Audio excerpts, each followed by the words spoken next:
This is DC Channel Guns. Like and subscribe. Thank you for watching.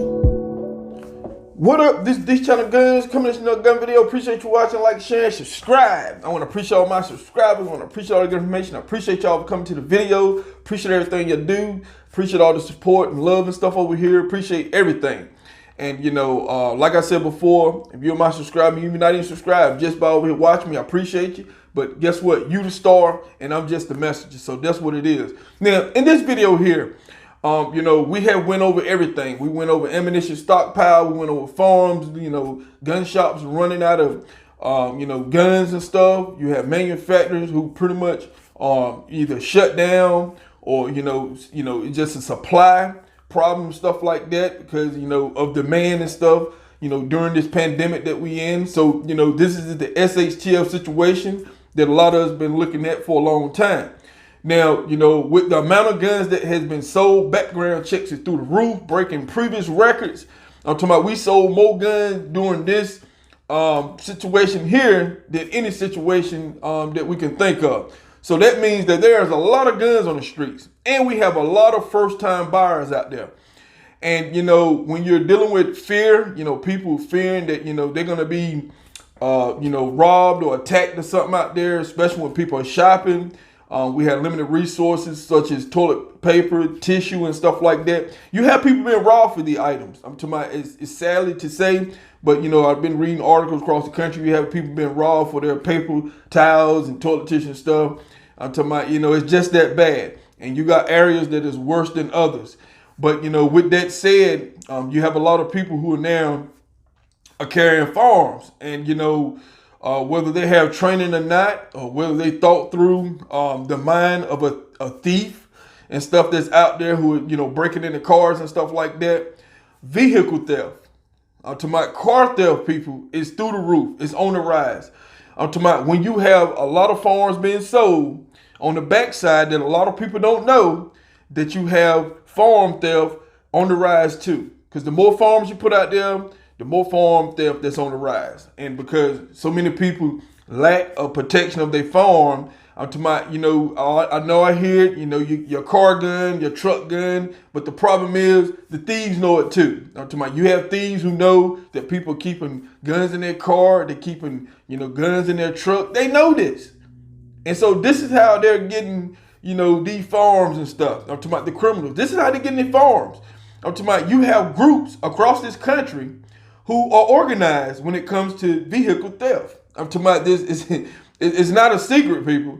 It's not a secret. I'm talking about the most simple minded thing to say, hey, you know, I'm just stick my gun in my glove compartment. I got a key lock, I'm gonna lock it, or I'm gonna put it in my console, or you know, I got a little hiding spot or something in your vehicle. Look, the criminals know that. You know, thieves know that. We've been talking about this for a long time. And you know, the most, you know, the bothering thing to me is that I'm reading articles that at least 80% of the time, most of these vehicles, the door is not even locked. These are in neighborhoods, I guess people don't suspect burglary and stuff. I'm talking about, there's been cameras, home cameras catching, you know, thieves just walking down the road, just tugging on your door handles and stuff just to see. I'm talking about just taking that chance to see if your door unlocked. These things you got to think about. And you know, they have car safes and stuff out there, things that you can protect your farm and stuff. I'm talking about the average thief. I'm talking about them, if above average thief is gonna have the tools and equipment to try to get into these things. But we're talking about the average thief. I'm talking about the average thief mostly just, you know, pretty much trying to search for spare change in the car or whatever, radio, you know, little spare stuff.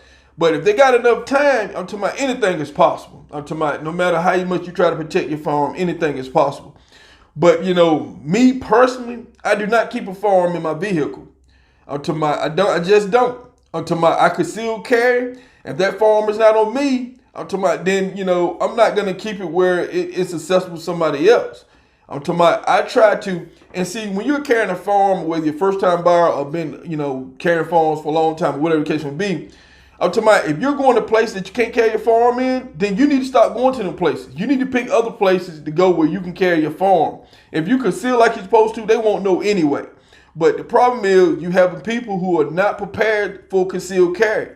And I seen open carry people in the retail stores. They got the holsters on them, so they automatically let me know that their gun is in the car. Or to my, it don't take rocket science. I see people who open carry, they got their holsters on in the store and stuff. And guess what? So that means that they left their firearm in the car. So it don't take a rocket science to figure that out. You see what I'm saying? So, you got to think about these things. If you got thieves casing the parking lots and stuff like that you're retailing, and they see somebody, an open carrier who don't have his gun in his holster, so he know it's in the vehicle. So I'm talking about, you got to think about this stuff, people. You have to think about this stuff. I'm talking about, that's why I say a lot of people don't take enough. See, a lot of people spend more time on what kind of gun they want to get than they actually spend time on protecting their firearm. I'm talking about that's just the truth. You have more people worrying about what firearm they want to get, preparing, I'm going to get this one, I'm going to get that, but they don't take in consideration to protect the firearm and everything. I'm talking about, so, them some of the things that as gun owners, especially in the two-way community, that we must emphasize and stuff on. I'm talking about, like I said before, I don't walk in a straight line. I don't run with the crowd. I'm trying to make you think, trying to get you to use your mind and stuff like that and get out of the rat race. The rat race doesn't want you, you're not getting prepared for the things that I'm talking about right now because you're in the rat race. I'm talking about everybody wants to know that firearm, let me get that gun, I want to get that gun, see how that gun works and everything. That's fine and dandy. But on the flip side, we must protect these guns, and everything that I talk about, anything that you hear me talking about is gonna keep the gun grabbers from coming up with more laws, coming up with more things to keep tossing at the two-way community. And if you look at the gun grabbers, you look at some of the stuff that they're doing, everything they're doing is because you have careless gun owners who provide them the material. We don't need to keep giving them material to use against us, people. We need to stop doing that.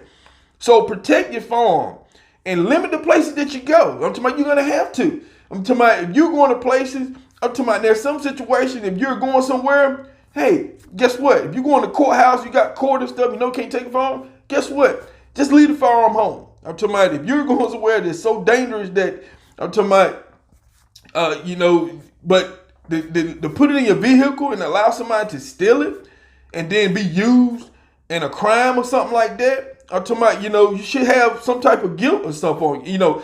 Any firearm I have, I don't care if it costs $100. I don't care the cost of the firearm. There's so many people, well, it's a cheap gun, I don't want to lose no firearm. That's my mindset. I don't care how much I paid for it. I still don't want to lose no firearm.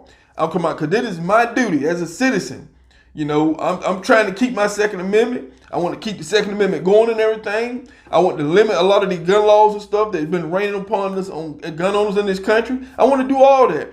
So, I'm going to take preventative measures. Then you have some people, they got a mindset that, hey, I'm talking about, we just going to have some of those in the two-way community.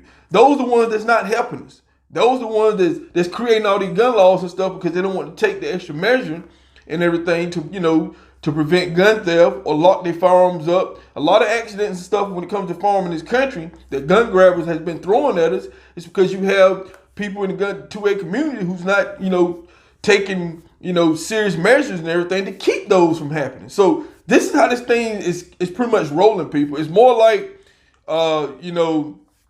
it seems to be something like a little system when it comes to water and evaporation and everything. You have the water that evaporates into the cloud and the cloud rains it back down. That's the thing, like the system that we have in the two-way community that keeps happening. So, we must stop that. But car theft is very serious. I'm talking about, here in my state, a lot of universities and stuff like that.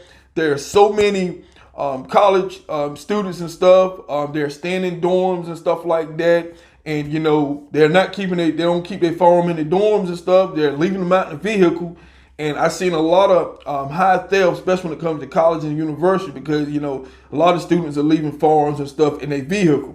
That is something that you have to think about. And, criminals know it. That's the reason why you see a lot of the university and campus and stuff, consistently car theft is always up. And most seem like it's 3 out of 5 things or 2 out of 5 items stolen out of cars in the universities are firearms, seem like. So, because of the threat and robberies and stuff when it comes to the university campus and stuff, it's always, people being robbed on campus and students being robbed and stuff like that. So these are some of the trending things that you have to look at in the communities and the surrounding areas where you live at. Some might be, worse than others, some not. But, when it comes to car theft, people, I'm talking about that is the 100% provider for criminals and thieves to get farms. I'm talking about that is their goal. I'm talking about, so they're gonna put that on top of their list, is checking vehicles and stuff like that. So just want to talk about that a little bit to get you thinking. So this is DC Channel Guns, and I'll catch you on the next one. This is DC Channel Guns.